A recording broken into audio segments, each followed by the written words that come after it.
following podcast is for informational purposes only. The contents of this podcast do not constitute tax, legal, or investment advice. Take responsibility for your own decisions, consult with the proper professionals, and do your own research. And one of the things that Sam sold me on was just that, hey, at Web3, the blockchain, we don't have a sim to rail gap. Any sort of RL that we do, any sort of reinforcement learning that we do, you can just apply it immediately.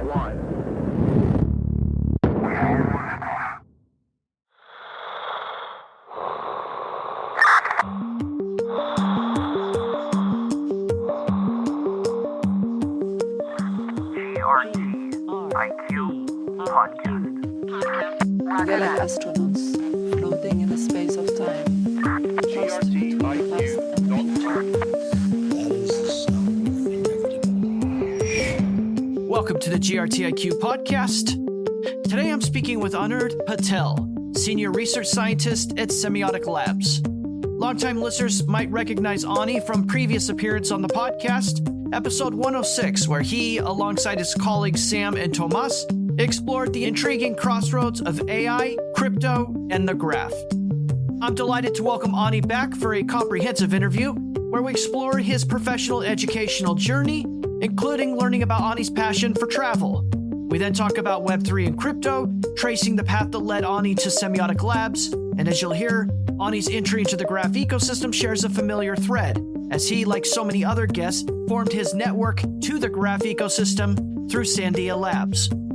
Our conversation also weaves through many great insights into artificial intelligence and machine learning, and towards the end of the interview, Ani unveils an exciting development. Semiotic Labs is launching an innovative LLM product called AgentC.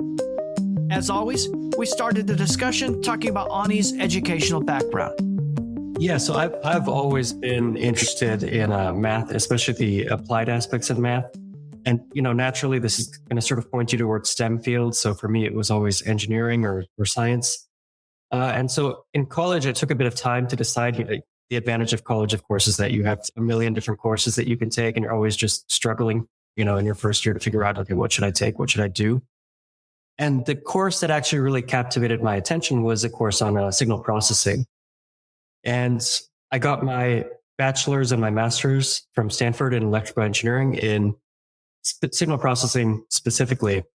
And, eventually I ended up pivoting from signal processing into AI, but I really think a lot of the mathematics, a lot of the problem solving techniques that I learned from signal processing really helped me out within my AI career. There's a lot of overlap between those two domains.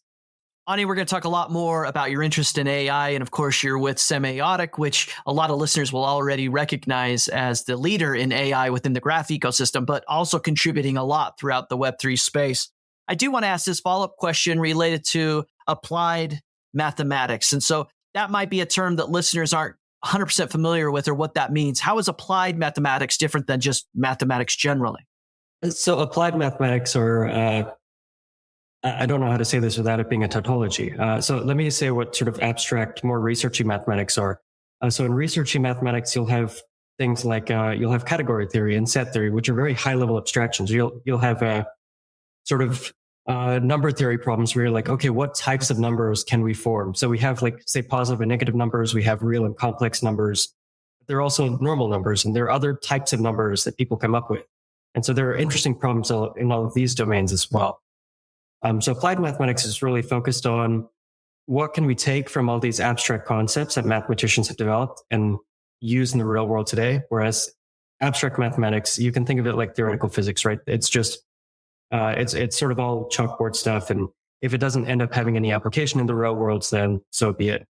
I mean, that said, of course, if some of your listeners are developers, you might have heard of functional programming. Functional programming is entirely based on the abstract math discipline of category theory. So a lot of times these two things do find their way into sort of everyday practical use. You mentioned growing up that you were inclined towards STEM, and it kind of led you on a path educationally and ultimately in your career. What other things were you interested as a young person? What hobbies interested you? My main passion, I think, was traveling. I think that sort of comes with the territory with my family. We always had this sort of sense of wanderlust. So I used to travel a lot as a kid. And within myself, this seems to manifest in a different way from the rest of my family. I think most of my family, they just like to go on trips, explore the history, explore the architecture, stuff like that. But I was always very interested in immersing myself into local cultures. So even when I was a kid, I used to, try to learn the local language before I would travel to a place, try to read up on the history or listen to local music and stuff. And just so that when I got there, I was able to communicate with locals, sort of understand their perspective a bit better, broaden my worldview. So yeah, the main hobby for me was it was traveling, but in between trips, I was constantly doing something to prepare for my next trip. So that was how I spent my time.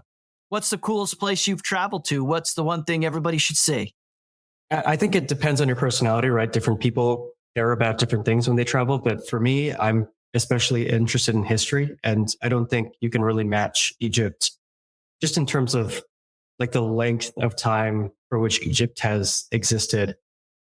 So of course, before I went to Egypt, I read through travel journals from travelers across, millennia that had visited Egypt and tried to get a feel for how they looked at things. And one of the coolest things for me was being on the Nile. And as we're sort of floating along the Nile, looking off to my left and right and seeing these sort of sites that people have talked about in journals that are 2,000 years old, and just sort of having that experience about like this civilization has been around for so long. Well, another question I like to ask people that are well-traveled like yourself is about food and drink. So what's the best food or drink you've tried in some of your travels? So being Indian, I'm sort of partial to spicy food. And there are probably a lot of Indian dishes I could say, but oftentimes I think when we're traveling, we sort of get to this point where we're just like, we just want a meal with spices, please. And so, in the Middle East, one of my favorite things to eat is falafel, actually. And especially, some of my earliest memories of the Middle East is just being in a really cold Jordanian night and finding like some street vendor that's selling hot falafel. And there's nothing like it. But I think the best variant of falafel actually belongs to Egypt. It's something called tamaya. And in traditional falafel, they make it with chickpeas. In tamaya, they make it with fava beans. That just gives it a creamier texture. And then typically, or the version of tamaya that I prefer, let's say, is one that's coated in coriander seeds and crushed walnuts before they deep fry it. And yeah, it's just the textures, the flavors, everything. It's amazing. I'd be curious to know then where you haven't traveled that's still on your list. Where's the place you're hoping most to go next? Oddly enough, for having lived in the Americas for most of my life, I've not been to South America really. And so I definitely want to experience more of South America. I speak Spanish, so there's no sort of problem jumping over there. I think Machu Picchu is extremely high on my list still. I would love to do the hike up to Machu Picchu, although I would want to make sure there are hotels along the way. I'm not too big into camping, so we'll see about that. Well, let's go back to your education a little bit here. So if we go back in time, do you remember what it was that interested you initially in electrical engineering? If you remember, the part of electrical engineering that I really enjoy is actually signal processing. And when I took this introductory class, I had sort of this preconceived notion about what a signal might be, right? So you can think about music or audio signals. You can think about images as signals. You can think about electrical signals. These are all sort of common things. But what I sort of discovered is that signal processing and the techniques that apply to signal processing are so much broader than that, right? So you can think about DNA as a type of signal. You can think about traffic patterns as a type of signal. And all of the techniques that you learn that apply to, say, music also apply to traffic and to medical images and to a lot of other spaces. And so in a sense, this is also why I've always liked math. It's that I could take this very abstract concept, I can learn one thing and I can apply it in 100 different areas. And signal processing to me was very much the same. I could learn this one higher level concept. And of course, it has its most natural applications, but then you can apply it in a million places. One of the managers in my last job who led a signal processing department, he actually had his PhD in anthropology. So that just sort of goes to tell you the variety of types of things you can apply this to. I've never heard anybody frame the term or concept signal the way you just did, but super interesting. And I'm glad you took a moment there to share that. And I see that it's true. It's a fascinating way to think about signal and to equate it to all the different experiences we have. Let's connect another dot here. Again, going back to your education, this moment in time when you get interested in AI. When did that happen, and what were the circumstances, or what was going on at that time for you? So to set the scene a little bit, around 2017, within signal processing, I was focused on medical imaging applications, specifically around something called 3D ultrasound computer tomography. But in general, I was keeping up with the field of medical imaging more than anything. And at that time, there started to be these papers that came out within AI that had these remarkable results. So there are sort of classical signal processing techniques for detecting interesting features in medical images, right? So you have an X-ray and you want to use a pertinent example, you want to detect whether there's pneumonia in this chest X-ray. There are classical signal processing ways to do this. And there was this paper, this AI paper that came out called ChecksNet. And the researchers in that paper were actually able to get superhuman performance. They were able to beat radiologists at their own game, at least within this very specific domain. And so this was just an extremely exciting frontier, I think, for me to delve into at that time, because I could see how it was, doing better than what I'd already learned. But at the same time, so for example, for the technique used for this pneumonia detection in the AI paper was called a convolutional neural network. And convolution is actually a signal processing technique. So the stuff that I've learned already were being applied in this very new and interesting way and beating what I'd learned. So it felt very natural for me to shift over and try to get a better understanding of that domain.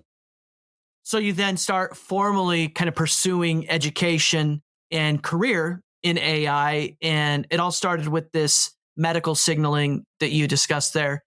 Am I right in understanding this was a little bit of a pivot for you, maybe in your educational journey, pivoting away from electrical engineering and more of a focus on AI? And if I'm right, was that a hard decision to make, or was that something that you kind of welcomed and were excited about? It was definitely a little bit of a pivot. It wasn't a super hard decision to make. So the professor that I worked with during college, he wasn't my advisor. I spent more time with this professor than with my advisor, honestly. He had a 60-year-long career in doing sort of voice recognition, speech recognition, using signal processing techniques. And he's like one of the most cited authors in this space. He's incredibly well respected in that domain. And he was in his field looking at all these AI techniques coming out and seeing how well they were doing. And he was super excited. So in fact, he was the one who got me started in thinking about AI in the first place. And I think with his support, it was pretty easy for me to make that switch. My degree program didn't care that much that I was doing AI stuff instead of signal processing stuff, because like I said, a lot of the underlying math is the same. And anytime there was a little bit of a conflict, my professor was able to work with me and help me get that figured out. I want to go back to this medical imaging and AI. And so I've read news and listened to podcasts about the utility of AI and where it might creep into our everyday living. Of course, you and some of your colleagues joined me for a very special episode of GRTiQ podcast where we explored AI and crypto. But the application to medical imaging is incredibly interesting to me. One, because I think, humans are just unfortunately very flawed, and I think they miss things. And so the idea that AI could be trained to participate in this arena is very interesting to me.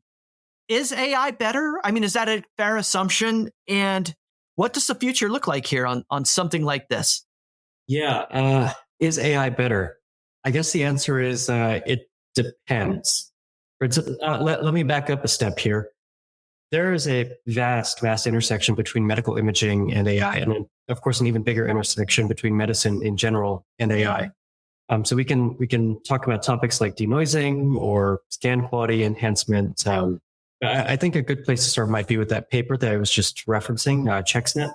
It's sort of a cornerstone within the field. It has 2,500 citations or so, and yeah, like I mentioned before, this paper.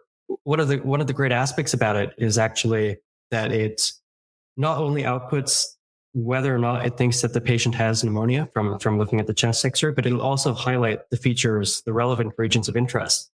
And so maybe it has superhuman performance, maybe it doesn't. At least on the data set that they tested it on, it does. Of course, the real world is crazier than that. People mess up the settings on their X-rays and you'll get slightly different images, and that might throw off the AI. So I don't think we're at a stage in which we should say, let's just go with the AI and forget about the radiologist. I think techniques like ChecksNet, which will highlight the regions of interest and help radiologists sort of focus their attention on the interesting parts of the image, are probably more useful. In the long term, who knows? But I think for now, I definitely, if I had to get a chest X-ray for some reason, I ran it through ChecksNet and I went to a radiologist, I'm going to trust the radiologist. Fascinating answer, right? And I'm sure the story is far from finished here. And as AI gets better training and we get, I guess, better signal from the humans and the machinery, perhaps that story shifts over time. So interesting guy, right? You're studying a lot of really complicated things, right? To people that are non-technical, you're applied mathematics, electrical engineering, AI, medical imaging, a lot going on here. What did you do upon graduation?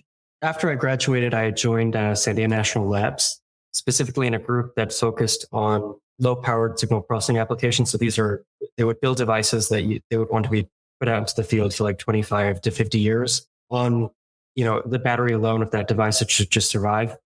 But, like I've been saying, there were a lot of interesting AI techniques that were coming in and sort of augmenting signal processing techniques or replacing signal processing techniques. So I was actually really brought onto the team to help out with that transition. So I spoke the language of the other signal processing engineers on the team, and then I also spoke the language of AI. So I was able to help us to start to move in that direction. Incredible. Another Sandia alum here on the podcast, and listeners that follow the show know that we recently featured Mickey with Edge and Node on the podcast, and she talked about her time at Sandia, and there's been other prior guests that also came from Sandia. So I'm starting to think, that Sandia is another one of these common threads in the storyline of contributors within the graph ecosystem. Talk to us about then moving into Sandia. What was it like going to work for the government? Is that job or an environment that you enjoyed?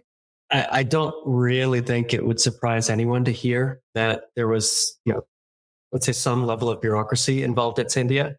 But for me, the experience was really amazing. I think part of that was that my manager, he saw his role to really shield us from as much of the bureaucracy as possible. And so, I had friends that worked at Sandia who were dealing with a lot more, maybe 2 or 3 times the paperwork that I had to deal with. And so I think my manager made that a lot more enjoyable for me. And then I think because of that, in other teams that I've led at Sandia, I tried to emulate that behavior.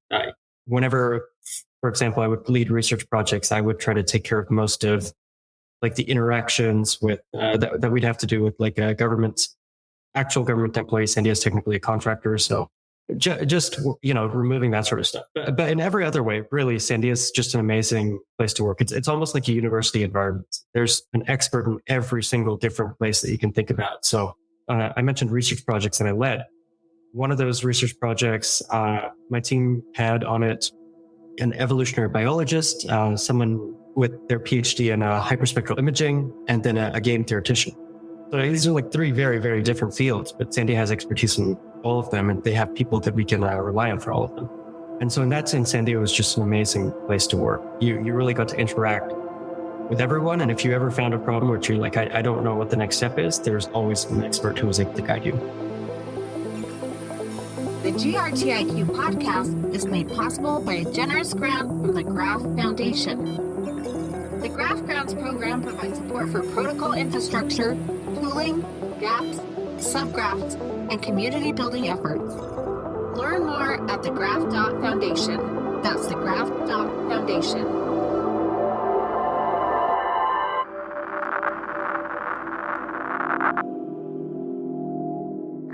Hi, this is GRTiQ, and thank you for listening. Listeners who enjoy this content can help support the GRTiQ podcast by leaving a review or a 5-star rating wherever they download podcasts, by sharing episodes on social media, or by simply telling a friend or colleague about something they heard or learned from one of our guests. It's support from listeners like you that make it possible for us to keep shining a light on the people and stories behind Web3 and the graph. Roger that. And am I correct that during your time at Sandia is when you got started at least working on or exploring reinforcement learning? And talk to us a little bit about that. What is reinforcement learning and what were you doing at Sandia on the topic? So I did get started with reinforcement learning at Sandia. I had a bit of experience from college, but honestly, you learn stuff in college, and then if you don't use it, you forget it. And yeah, so it was a bit of a rediscovery for me. So traditionally, when we think about making an action, we think about it in 3 separate phases, right? First of all, you try to sense your environment. Then you think about the information that you've collected and try to do some analysis of it. And then the third step is choose some action to maximize your utility, maximize your reward, whatever you want to call it. People in DeFi or MEV might think this sounds familiar because we use similar language in the Web3 space to talk about intents. So reinforcement learning is actually teaching a computer how to think and act. So maybe let me illustrate this by describing a problem that I worked on with some collaborators at Georgia Tech. So let's say we have some forest fires that we'd like to put out. And to do this, we are going to have a team of drones. So there are 2 types of drones. There are perception drones, and then there are action drones. The perception drones have excellent sensors. They're able to look at the fire. They have prediction algorithms that are able to predict maybe how the fire is going to spread. And then the action drones have, let's say, worse sensors, but they have fire retardants. They can fly over and they can actually put out parts of the fire that might be getting out of hand, let's say. And so the question is, okay, we have this team of autonomous drones. There are 2 different types of autonomous drones. How do we want to coordinate these 2 types of drones? And so this leads to a whole bunch of interesting questions, right? So we have, for example, the perception drones, when they communicate with each other, what information should they be sending so that they can get a clear picture about the overall state? Then is that different from the information that the perception drone should be sending to the drones with the fire retardant?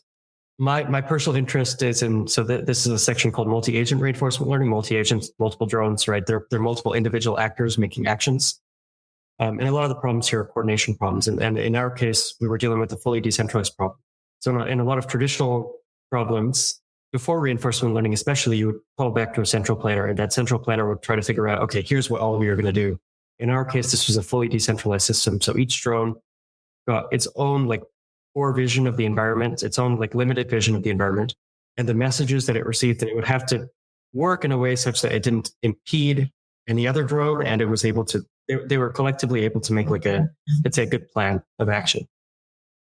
So this is sort of how I think about reinforcement learning, right? So if you want an AI that can detect pneumonia from chest X-rays, that's computer vision. That's a different branch of AI. If you want an AI that can take that result and decide what treatment plan to enact, that's reinforcement learning. And this is sort of why reinforcement learning is so valuable. I love that example. And I do want to ask this follow-up about how complicated working on these problems are. So for example, as a non-technical person, I don't have a strong background in math. Some of this is conceptual. I mean, you kind of laid out the 3 phases of making decisions, and that's kind of conceptual. Then you talked about trying to figure out the way these drones would interact and address these fires. That's mostly conceptual. So the point I'm trying to make here is, are non-mathematic, non-technical people able to participate in this machine learning type of environment where you're exploring these things? Or is it really more complicated than I'm perceiving? Yeah, I would say, so there are, let's say, 2 types of AI, right? One type of AI is computer vision. Computer vision is a pretty mature technology at this point. People have been researching, let's say, modern computer vision for a bit over a decade. And so people who are entering the computer vision space can oftentimes just take a pre-trained convolutional neural network off the shelf and apply that to their application. Or you can think about the LLMs that have come up recently, like a similar thing, right? It's a pretty mature technology. A lot of people, you don't really have to have the mathematical background. You don't have to understand how these things necessarily learn or store information on a fundamental level in order to be able to apply them. Reinforcement learning isn't like that yet. Modern reinforcement learning is still a lot younger. It's like 2017, which in AI years is not very long, even though a decade is somehow a century. And so in the place where we're currently at in reinforcement learning, you do sort of need that mathematical background in order to be able to contribute, especially in multi-agent reinforcement learning. A lot of times we're dropping into game theory. A lot of times we're doing sort of advanced calculus or advanced linear algebra techniques. So it does get a bit more confusing. Makes sense. I appreciate you explaining that. So let's explore another takeoff point here. So we've got a pretty good sense here of your career track, your education, your background. At some point, you become aware of crypto. So let's go back in time there. When did you first become aware of crypto, and help us understand what some of the first impressions were.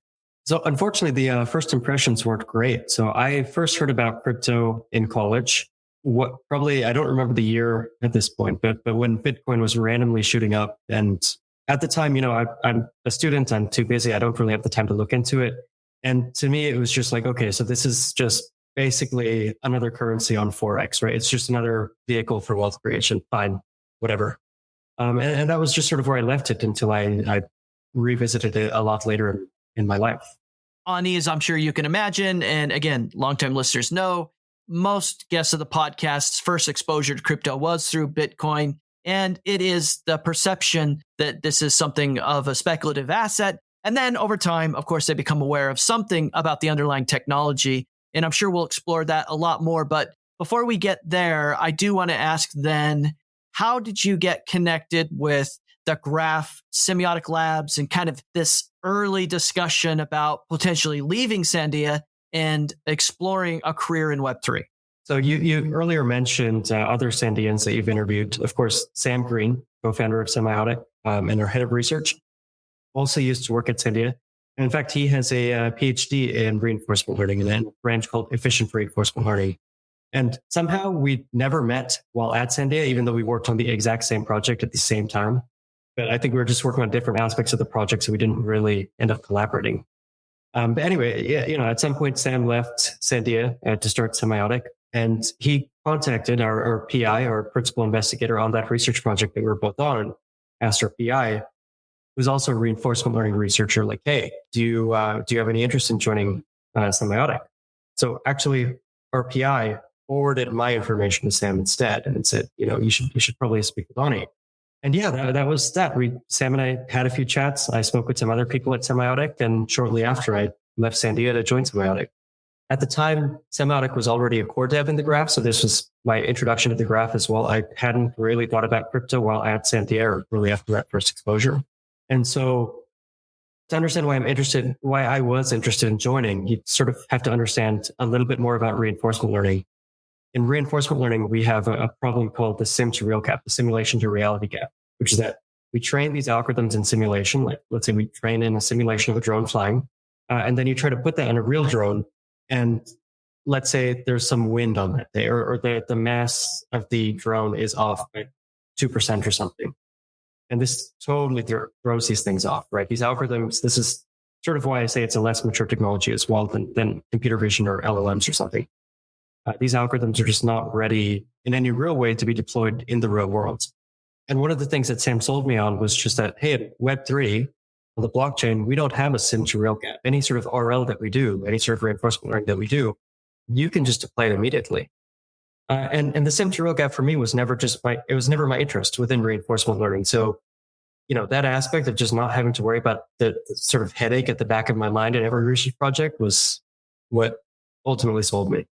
Well, Ani, this sim to real gap, I think it's the first time I'm hearing of this, but it is a light bulb moment for me why somebody like you, who has the background that you have and you're working at Sandia on interesting problems, why the opportunity to kind of make a move and eliminate that gap might be of interest and super interesting. So when you made that move, did it feel like career risk? Did you think in your own mind, I'm kind of making a gamble here and I'm moving into this emergent space with this startup, working on this thing called the Graph? Were you thinking about all that? Yeah, it was definitely a risk, right? Especially, again, I hadn't really thought about crypto for a long time. So it was just like totally new field, totally different from the applications that I studied, let's say within college, or even what I learned during my time at Sandia. Of course, the underlying math is always the same. That's one of the great things about math, like I was saying before, but it's still a different domain. I also had other concerns, right? So at Sandia, I was at the time leading teams of experts with a variety of backgrounds. So I was in this constant mode of learning from people who knew a lot more than me, which is always an exciting place to be. And at Semiotic, we don't have that many employees. So a lot of the times when I was working on projects, it would be just me or me and one person or something. So I didn't have the same sort of collaborative research-like environment. Along the research thread as well at Sandia, I was a researcher working on more fundamental questions. So it was a lot of math, not necessarily very applied, especially towards the end of my time. Whereas at Semiotic, I would have to move towards something that was more product focused, right? We want to bring value back to users of the graph or to people within the Web3 space? And so all these questions were sort of spinning around my head. Of course, another thing was the negative ecological impact of crypto that at the time was sort of off and on in the news. Occasionally you'd hear, okay, crypto has a bigger carbon footprint than such and such country. And so I ended up having a lot of long conversations with friends, family, advisors, etc., who mitigated many of my concerns. I read about proof of stake and about how that would reduce Ethereum's ecological impact. And in the end, I think I got to the point where I felt comfortable, and because all of my all the people close to me were involved with the process as well, everyone else was also sort of on the same page as me. And ultimately, if I'm going to take risks, if I want to explore something new, it might as well be while I'm young. As you mentioned there, you left Sandia, went to work at Semiotic Labs. Semiotic Labs is one of the core devs helping to build the graph. I've had teammates of yours on the podcast before from Semiotic, and of course, I've featured a lot of members from the other core dev teams on the GRTiQ podcast. For listeners who this might be their first episode or their first exposure to Semiotic, do you mind just providing a quick introduction to who Semiotic is, a little bit about the team and what they're working on at the graph? Absolutely. Okay, so Semiotic's expertise is in AI, data, and then verifiability, I would say. So we have a good team of software engineers, as well as people with more of an AI background, people with a cryptography background that contribute in various places, both within the graph and within the Web3 community more broadly. Within the graph, Semiotic is responsible for things like verifiable payments, verifiable indexing, verifiable querying. A lot of these are still in the works. We've also improved the indexer stack with things like the allocation optimizer and autoagora. And beyond that, we're also working on rewriting some of the indexer stack from TypeScript to Rust, which will provide some performance benefits. It'll make the code less buggy, let's say, in some ways, while also helping us with things like verifiable payments at the same time. More recently, we've been driving conversations within the graph to enable SQL and LLMs as data services within the graph ecosystem, so that people can also, in the future, people should also be able to use SQL to query the graph, and people should also be able to, let's say, indexers or some similar role could run LLMs, and people could ask an indexer for an LLM response as opposed to OpenAI's ChatGPT or something. And so these would allow both data scientists and, let's say, non-technical users to better use the graph as well. Beyond the graph, Semiotic also incubated Odos, which is a DEX aggregator built on our AI expertise. And more recently, we've started working on a new project called AgentC that we're also excited to bring to the community. So personally, I'm of course mostly involved with AI and optimization things, like the allocation optimizer and autoagora, because like I mentioned a few times, reinforcement learning has this game theoretic aspect. I also contribute to the political economics side of the graph. And more recently, I'm focused on our new product AgentC. Well, Ani, as you mentioned there, World of Data Services is the first objective of the recent roadmap called the New Era of the Graph that was released by the Graph Foundation. And I suspect a lot of listeners are familiar with that announcement, and hearing you talk about LLMs and SQL all hint back to the vision for the graph into the future. And it's fun to think that a team that has as much expertise as you and your colleagues do at Semiotic Labs are working on it. And as we go back then and think about this transition you made from Sandia to Semiotics, you said early on, hey, this was new industry to me, and you had some negative first impressions of crypto. How have these perceptions changed since you've joined and gone to work on all these incredible projects? Yeah, for sure. So definitely, I no longer think that the only value in crypto is the fact that you don't have the sim to real gap in this space. So I've definitely had a lot of room to grow. As a researcher, I think most researchers are probably fans of open source. It makes our lives a lot easier. For example, if someone publishes a paper and I can't reproduce their results, it's a bad sign for me. And in fact, some conferences now have started requiring that people do, publish code with their papers because people were sort of cheating the system, let's say. But that said, I sort of never really connected the dots between decentralization, verifiability, and open source. So more clearly, one thing that we have a PhD economist within the graph ecosystem who works on the political economic side. And I was talking with him a couple of weeks ago. And one of the cool things about the graphs ecosystem is that the indexer marketplace is nearly perfectly competitive, which is a very rare thing. In fact, I can't think of a real world example off the top of my head, although I'm sure our PhD economists could. And I think just that sort of property can provide incredible benefits to end users, like customers of indexers, customers of the graph. In that, it's if we do our jobs right, and this is if, that we have a long way to go. I'm not saying we're there yet. If we do our jobs right, customers should get the best prices, the best quality, the best latency, et cetera, just purely from the competitive nature of the protocol that we can sort of create and engender.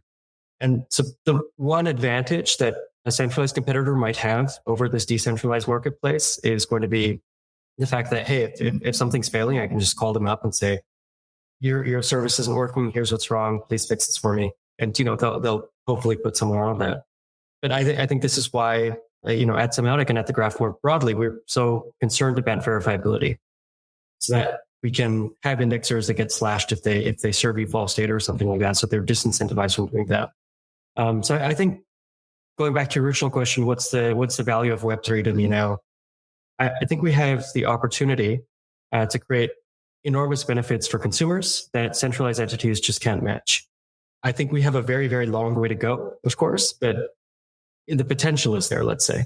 Ani, you mentioned this earlier, and it's part of the reason you and I are speaking today. We're going to talk a little bit about AgentC. And again, this is a new project that the team at Semiotic Labs is working on. And there's a lot of alpha and interest in the community around a tool like this. And so set the table again. What is AgentC? AgentC is Semiotic's new product. So I mentioned before the relationship between reinforcement learning and intents in the DeFi or MEV space, just about how similar they are. Also, let me actually back up a step and just give a quick definition of intents in case people are not familiar with that term. So an intent basically refers to a user being able to specify a desired outcome or goal in natural language, so English or whatever language, rather than specifying sort of the steps that they want to take in order to reach that goal. And so you might think about these steps as being various things. It could be some code. It could be API calls. It can be making a swap via Otis or Uniswap or whatever. And so in the blockchain or Web3 context, intents allow users to express what they want to accomplish on chain without having to dive into sort of the exact details of the underlying transaction. And so let's say in the graph context, a delegator could express their desire to delegate. Many of the technical steps could be solved for them using solvers, such as finding the best indexer for them. And then agents, which is, for example, setting up the transactions that you need to execute in order to delegate to someone. So you could think about it as simple as you might type in a sentence, I have this much GRT that I'd like to delegate. Please find me an indexer and set up that delegation for me. So we at Semiotic, we really want to enable this. And I think we're well placed to do this, right? So we have, of course, AI expertise. I mentioned Sam and I both have reinforcement learning backgrounds. Tomasz, who's another AI expert within our space, also a co-guest on GRTiQ with me and Sam last time. His background is in AI language models, so more along the LLM space, let's say. We have SQL experts with decades of experience. We have strong software engineers, cloud experts, and Web3 maximalists who sort of understand what the community is going towards, what Web3 sort of fundamentally should mean, what we need to embody within our product to be a part of the Web3 space. And of course, not least, we have the support of the graph and its community.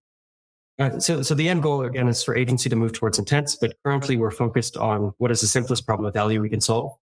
And the simplest problem is just taking your natural language question, converting it to SQL, and then creating some sort of plot or figure from that data so that you can look at that and get some understanding about what that data means. So it gives you the information of a dashboard with the flexibility of a chatbot. We first wanted to experiment with DeFi. We support Uniswap v2 and v3, also Uniswap vx as of this point, as of today, actually, and their clones at this point in time. And as time moves on, we're interested in many more features, such as integrating DEXs so that you can swap notifications and alerts. I mentioned sort of applications beyond DeFi, such as delegation within the graph. So we definitely don't want to restrict ourselves to within DeFi. We want to provide value to the Web3 community more broadly. And so let me just give you the ultimate vision real quick. So the graph is a platform which Web3 users can use to acquire data, right? We want AgentC to be able to use that data to enact intents. So eventually, in the same way that the graph empowers dApps to use data to create dashboards on their websites, let's say, we want to give our users within AgentC the ability to incorporate intents into their workflows in a variety of ways. So for simple functionality, you can just use our web chat interface, which you can find at agenc.xyz. For more complex things, you might favor our API, let's say if you're a developer or you're an institution of some sort. We've actually even discussed no or low code solutions that the Web3 community could use to quickly prototype new solutions. Ultimately, I want to discuss again that reinforcement learning paper about fire retardant agents and perception agents that I discussed earlier. I keep drawing this parallel between intents and reinforcement learning. And I think the problems that we're going to face while building intents in the Web3 community more broadly than AgentC is going to face with intents are actually very similar to the problems that I've been interested in throughout my reinforcement learning research. And so you have entities with different roles and responsibilities working together to do something that you care about. And you have these problems about coordination, right? Like, how do I get these various things to work together in such a way that's cohesive and coherent so as to solve the things that I want to, that I care about, or do the things that I want to do. And so these aren't really easy problems. There's forget modern reinforcement learning, but just classical reinforcement learning, optimal controls. There's at least a century of research on this topic. And it's still not anywhere close to being solved, let's say. But, these are the problems that I've cared about for a long time. These are the problems that I've published in. And because of this, I think I'm very confident in our team's ability to actually provide these services to the Web3 community. We have this sort of foundational understanding about where the challenges are going to be in the space, let's say. So I'm also pretty excited about how within AgentC we'll be able to give back to the graph. So I also already mentioned how we want to spearhead the SQL and LLM data services. The goal is to build AgentC on the graph, right? We don't want to, right now we're using more proprietary stuff. We don't want to do that. We like the graph. We're core devs within the graph. We definitely want to use that. So once we have that SQL and LLM data service stood up within the graph, we want to transition AgentC to being built on the graph entirely. Then at the same time, as we're developing these capabilities for the graph, other developers, other users of the graph will also be able to get the benefits, right? We want to dogfood this a little bit. So as soon as AgentC is able to run an LLM within the network or make a SQL query within the network, you should be able to do that too. So that's another aspect of AgentC that we're really excited about. Ani, that's an incredible answer. And there's a lot to unpack there. And of course, this probably deserves its own standalone podcast. But just to simplify some of the things you said there and check it with you. So of course, feel free to correct me where I'm wrong. But AgentC is this new project being launched by the team at Semiotic Labs. If listeners are interested in seeing it and seeing how it works, they can go to AgentC. That's AGENT, the letter C.xyz. And this is basically an LLM built on SQL that you can ask questions to, and it'll project answers. It'll give you charts and graphs. I mean, it's kind of like ChatGPT for crypto in some ways. Is that a fair kind of synopsis of everything you just shared with us? Definitely. And yeah, like I said, we are starting there, but we definitely want to move into more complicated, intents-based things as well, where you'll eventually be able to interact with the graph using natural language, let's say. Very exciting. So I'll put a bunch of links in the show notes for anybody that wants to click around and see some of these things. Please visit the show notes. And I'm sure as all core devs working in the graph, you'd love some feedback from listeners that are anxious to give it a shot. If people want to stay up to date on updates related to AgentC and other things that the team at Semiotic Labs is working on, what's the best way to stay in touch with some of these updates and changes? So definitely go to the website, sign up for a wait list. At this point in time, we still have a wait list. Maybe by the time this podcast episode goes out, we might have ended the private beta and released it to the public. So it'll just depend on that. We also have a Discord server that you could, of course, join, and we'll post a link to that in the chat here. And yeah, I'd say those are probably the two best ways. Other than that, probably the semiotic.ai website, where we'll post updates as they come over time. But in general, I would say the Discord server is going to be your best bet. We have channels where you can interact with other users. You can make feature suggestions. There are things that you really care about being within AgentC. And if you just want to keep up to date, there's, of course, our changelog channel, which will regularly update with new features that we're adding. Hi, this my conversation with the GRTiQ podcast has been helpful to you, then please consider supporting future episodes by becoming a subscriber. Visit grtiq.com/podcast for more information. That's grtiq.com/podcast. GRTiQ podcast. Thanks for listening. Roger that.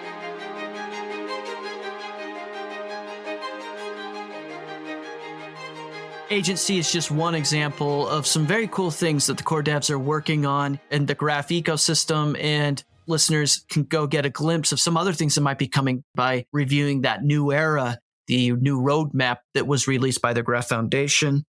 When you think about the future, Ani, in addition to all the things you're working on, what makes you excited or optimistic about the future of the graph and Web3? I'll go back to what I mentioned before in terms of our potential to be a more efficient marketplace. I think the ultimate recipients of this are going to be consumers.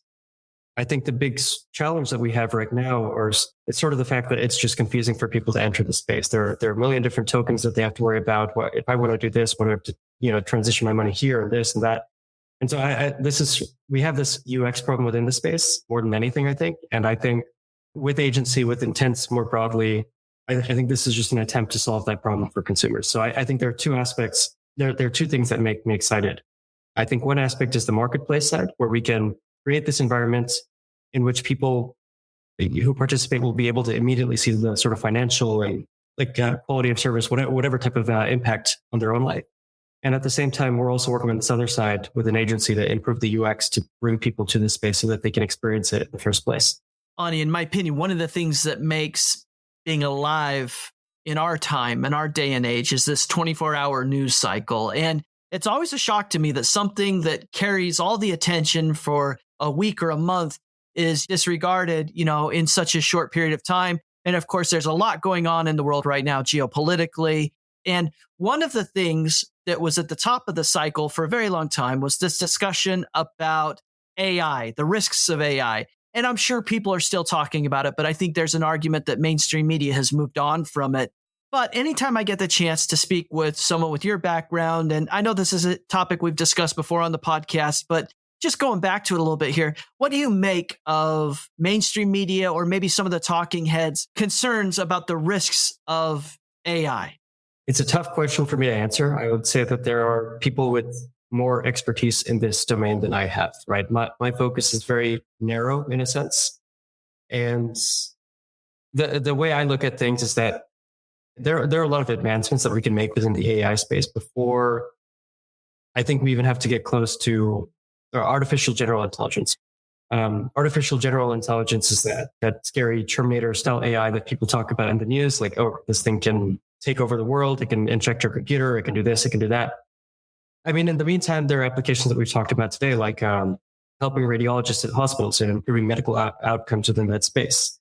People are using AI for climate modeling. People use AI for efficient allocation of resources to people below the poverty line. So there are already a million ways in which AI is helping people.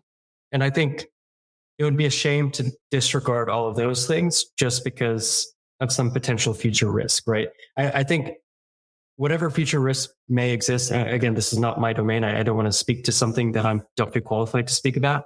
But to me, I mostly leave that decision-making to people who have expertise in that space. None of the problems that I'm working on, quite frankly, will get anywhere close to that. And so I'm happy to continue to contribute within the AI space and to try to help people however I can using the things that I've learned. Another thing that makes you super interesting to me is here you are, you're working in Web3. It's an emerging industry. You're working on the graph, among other things, but certainly putting your focus on building out the graph ecosystem. That is an emergent protocol in an emergent industry, really doing some bleeding edge tech type work. And then you've got this AI component, which, as I understand it, as a discipline, is also still evolving. And there's still a lot of research going on there. So what's the trick here? How do you stay up to date on AI, for example? Reading a lot of papers and keeping up to date. So I'm at this point in my career, I'm connected with a lot of researchers within the space. We have group chats. People, are always posting stuff like, "Oh, hey, here's an interesting paper that I think you guys should read."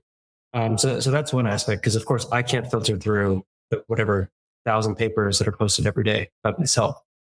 But after that, I think it's mostly the way I keep up is through conversation and through reading papers. I have a goal that I should read 3 papers every day, not skim them. I mean, like actually read them. I'll probably skim 10 papers a day, and then I'll figure out which 3 I want to read. Yeah, but other than that, I think I don't think there is a great way to keep up with AI. Unfortunately, I think like you mentioned, there tends to be a lot of hype around the space, and it doesn't. Even for me, it's not necessarily easy to discern what is hype and what is not hype. And so, if you're not going to follow along with papers or speak with a friend that knows about AI, I would really try to stick with trusted websites like MIT Tech Review or something.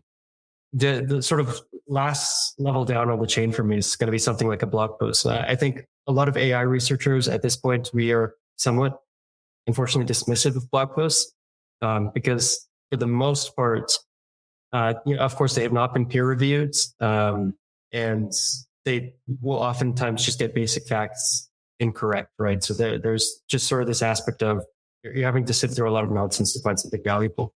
Of course, there could always be something valuable in a blog post. One of the funniest citations that people often make with an AI is from this professor's lecture slides. He never actually published this. It's just from his lecture slides. So everyone cites slide whatever from this guy's presentation. So there's always valuable stuff from things that are not peer reviewed, but it's just a lot harder to find, and you have to be a lot more discerning and careful. So I would encourage people, even if you read my own blog post on the Semiotic.ai website, take it with a grain of salt. I mean, I will do my best to be truthful and honest. I'll have, let's say, other people within Semiotic or other AI researchers read over it, but it's not gone through peer review. We could have messed up somewhere. Ani, I only have 2 more questions for you before I ask you the GRTiQ 10. And the first one is, and this is a question I'm starting to get in the habit of asking because I think it's always interesting, but what makes you excited about the future of AI? And the question is, for average everyday people that don't have your level of expertise, aren't working on the front lines of AI and kind of getting the insights by virtue of reading these papers and things, what's the one thing you would want just everyday folks to know about AI? I think the one thing everything should know is that I wouldn't be scared about some future AI threat, right? AI is already so integrated into your life in sort of mundane ways that you don't even notice. And I think that's the way it's going to continue for a while still. So, I mean, I'm really excited to see in which ways AI will continue to solve problems that we face. I think from a more theoretical perspective, of course, I'm at heart a researcher. So I care about, I'm excited to see how people solve the problems that I've dedicated my career, my research so far to. So for example, there's something called a Markov property. And this is when you move from single agent decision-making to multi-agent decision-making, you lose the Markov property, and that ends up being a big problem for us. I'm also quite interested in following AI explainability, probably for similar reasons. I think why people in the Web3 space are interested in verifiability. It's hard to trust a black box sometimes. And so I don't think we can move forward. In many ways, we're going to be stuck in this sort of loop where as AI developers, we just have to say, well, we just have to trust us that the model is doing what it says it's doing. Until we get explainability working a lot better. In terms of impact, I think about AI as being on par with the computer in some ways, right? Like before computers, doing long, complex calculations were, I mean, they were possible, but they would just take you forever and it was impractical, right? Let's say to solve those things. And so when the computer first came out, we were able to solve problems that we never thought we would be able to solve in the first place. And after that, we were introduced to a lot of new problems, right? Like the entire field of computer science, signal processing for that matter. All these fields are sort of post-computer. And I think of AI in a very similar way. I think at some point, AI is just going to become this sort of ubiquitous experience. I think in a similar way to how we just interact without thinking with computers nowadays, right? It's just going to change the way we interact with things. I think at that point, it's really tough for me to see what's on the other side of that, right? Like all these fields that came out of the computer, what sort of new problems, what sort of new challenges are we going to face once we have this inflection point within AI? And that's another thing, if I'm alive for it, that's another thing that I'll be really excited to see. The last question I want to ask you is about traveling and going back to your youth and this hobby you had and really cool how you would immerse yourself in the culture, the food, the customs of culture before you would travel there. And I really love that approach. How do you think growing up with an interest in travel and the approach you took to it, how do you think that's influenced your approach, your perspective on life, AI, technology? Have you ever thought about that? Full circle. Yeah. So traveling to me, it's always about, in a way, some of the best memories I have while traveling are not when I was like visiting the Sagrada Familia or something, right? Like some famous monument. I think you just learn a lot by getting lost in some unfamiliar place and having to find your way around, talk to people, interact with people. And there's a sort of aspect, at least to the way that I like to travel, in just being comfortable in your ignorance, just knowing that you're going to make some mistakes, you're going to make some wrong turns, you're going to say something, and it turns out accidentally that this phrase, which Google Translate thinks is fine, but it turns out to be offensive in this country. You just have to be, happy to be in that uncomfortable sort of space. And I think that influences how I approach my work, my research, my everyday life, even still. I'm really quite happy to be in the space where I don't know everything, and I'm going to make a bunch of wrong turns before I figure out what I need to know. So I'm happy to learn new math. I'm happy to work on a totally new problem or research something. I'm happy to learn a new programming language if I need to, or even learn non-technical skills outside of engineering, right? It's just a matter of, ultimately what I enjoy most is that experience of being in a new place, mentally or physically, whatever, and learning. And I think that's spans traveling and everything else. Ani, now we've reached a point where I'm going to ask you the GRTiQ 10. These are a listener favorite. I happen to enjoy them a lot myself. These are 10 questions I ask each guest of the podcast every week. And I do it because I think it helps listeners learn something new, try something different, or achieve more in their own life, and with the added benefit of getting to know our guests a little bit better. So, Ani, are you ready for the GRTiQ 10? Let's do it. The GRTiQ 10. This is the way. 10 questions for astronauts floating in space. What book or article has had the most impact on your life? This is a really tough question for me. I really enjoy reading. You can probably guess from all my answers about traveling that, reading about these places is a big part of that. And at any given time, I have a backlog of like 100 books that I'm trying to get through. I'd say maybe anything by Peter Singer. I think he has a very interesting way of looking at the world in which he takes ideas that, let's say, we commonly agree on, and then plays them out to their logical conclusion. It's sort of a way of thinking I've acquired from reading his books. For example, to take one of his examples, let's say you're walking home, you've just bought some really nice shoes for $100. And as you're walking, you see a kid drowning in a pond. This is a pretty shallow pond. Let's say it's only hip height for you, so you're not going to drown. You're not going to injure yourself by going and rescuing the kid, but you will ruin your $100 shoes. And so Singer's question is basically, okay, are you going to go save the child? And I think most people, there's no hesitation here, right? It's like, yeah, of course. Who cares about my shoes? I'm going to go save the kid. Okay, so now let's say the kid is 20 feet further away. Do you still save the kid? Does it make any difference? You can still make it to the kid in time, let's say. Yeah, I don't think this changes anyone's answer, really, right? Okay, we can add another level. Let's say you're in the shop, you can't see the kid, but you can hear the kid crying for help outside. Does this change your answer? Again, most people are probably like, no, I'll just run out of the shop with my new shoes on, ruin them, and go save the kid. And Peter Singer sort of turns this around. So this is from a book called The Life You Can Save, and says, well, isn't this pretty much exactly the same situation that we're in every day when we choose to buy something instead of donate the money? Like, if you take that $100 and we donate it, there are certain endeavors that you can put that money towards. So it's basically one for one, you're guaranteed to save someone's life. And so there's this sort of interesting question about, okay, we sort of all have these values. We have these, let's say, biases, values, whatever you want to call them. And I don't think, at least I didn't until I read Singer's work, try to take a lot of them to their logical conclusions and see, okay, well, what does this actually mean? Do I need to, and at that point I sort of went through this exercise of, okay, do I need to reconsider my values so I not like the conclusion that I've reached? Or do I need to change my actions to better align? And so it's just a really interesting, any of Peter Singer's books are just really interesting reads. How about this one? Is there a movie or a TV show that you recommend everybody should watch? I have a terrible memory for TV shows and movies. I tend to watch them as just sort of like time pass in the evening when I want to shut my brain off and not think. So I don't have a great memory. Whenever people quote movies or TV shows at me, I'm like, I have no idea what you're talking about, even if I've seen it. So I'm currently making my way through a Hindi language web series called Rocket Boys, which tells the story of the two founders of India's nuclear program and India's space program. I've heard season 2 isn't great. I'm still on season 1, so I can't confirm that, but season 1 has been good in case anyone wants to check it out. Like I said, I'm probably not the right person to ask this question. Well, let's try another one then. If you could only listen to one music album for the rest of your life, which one would you choose? This is hard for the opposite reason. It's like the books, right? I like too many different types of music. So I'll tell you again what I'm listening to. Let's say what I was listening to right before this call, actually. I was listening to an album called We Like It Here by Smarty Puppy. It's like a jazz album.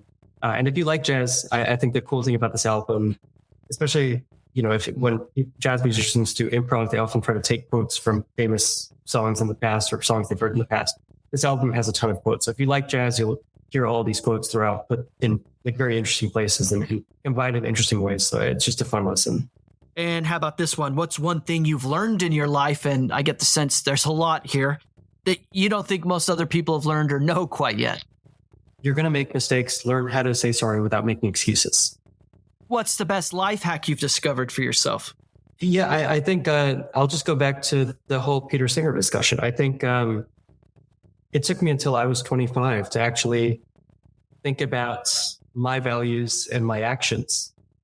And like I was mentioning before, sometimes I found that my values led to conclusions that I didn't like, so I had to change my values. And sometimes I found that my actions didn't align with my values, so I had to change my actions. But it's just a really interesting and I think useful experience to have, because ultimately, our values, our actions, these are how we interact with each other. This is how we treat each other.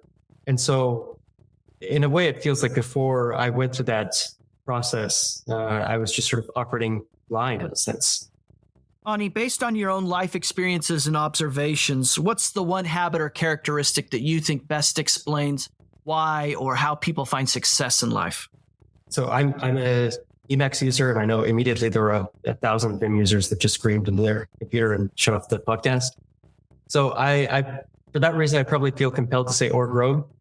Org roam is basically a way to organize your notes. It stores all your notes into a database. It'll take keywords from each of your notes and connect them with each other. And so especially when I'm like just writing down notes about papers that I'm reading, org roam will often just automatically connect 2 different topics that I didn't think to connect myself or something like that. And so it helps me sort of maintain this web of connections without having to keep it all in my own head. Ani, based on your own life experiences and observations, what's the one habit or characteristic that you think best explains why or how people find success in life? This is going to depend on your definition of success. I don't really like to play the game in which I compare myself with other people. Like, I don't like to play the game of, if only I was richer or if only I was more intelligent or whatever it is. I mostly just think that those sorts of statements are harmful to my well-being. So to me, a successful person is just someone who's learned to enjoy the process rather than the goal. I think this goes along with the research, right? Half the research projects that you do just end in, okay, well, that didn't go anywhere. That didn't work. And so ultimately, there's always someone richer. There's always someone more intelligent than you are. And if you don't fixate on what they have and instead decouple your happiness, your motivation from reaching where they are, I think you're able to focus your energies in ways that are more meaningful to you. And I think that is ultimately what leads you towards a better place, more success. Now, Ani, the final 3 questions are complete the sentence type questions. The first one is complete the sentence. The thing that most excites me about Web3 is the effect it could have on improving consumers' lives through more efficient marketplaces. And how about this one? If you're on Twitter, formerly X, then you should be following. I'm not on Twitter, so let's say the grass. And lastly, complete this one. I'm happiest when I'm working on something or doing something that no one else has done before. At heart, I'm a researcher. The GRTiQ 10. After this, then I show you how deep the Podcast. Ani, thank you so much for coming back on the GRTiQ podcast. Again, for listeners that want to do a deeper dive on Web3, crypto, AI, you can join a prior podcast. I'll put links in the show notes. where Ani and some colleagues from Semiotic Labs came in and shared a lot of really cool information. But this was fun, Ani, to get to know you a little bit better, learn more about your background, and of course, the release of AgentC. That's super exciting as well. If listeners want to stay in touch with you, follow the things you're working on, what's the best way to do it? So I'm not really on social media. I'm happy to connect with anyone on LinkedIn.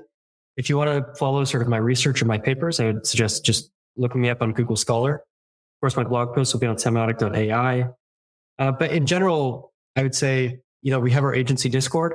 I recommend that as a way to get in contact. If you want to direct message me on that or something, that works as well for me. So yeah, I'm just really excited to hear the community's feedback about AgentC and about what we can do to improve their experience within the Web3 space. This has been a production of the GRTiQ podcast. For more information, including detailed show notes, visit grtiq.com/podcast. That's grtiq.com/podcast. Please consider contributing to this project and helping build the community by subscribing and leaving a review. GRTiQ Podcast.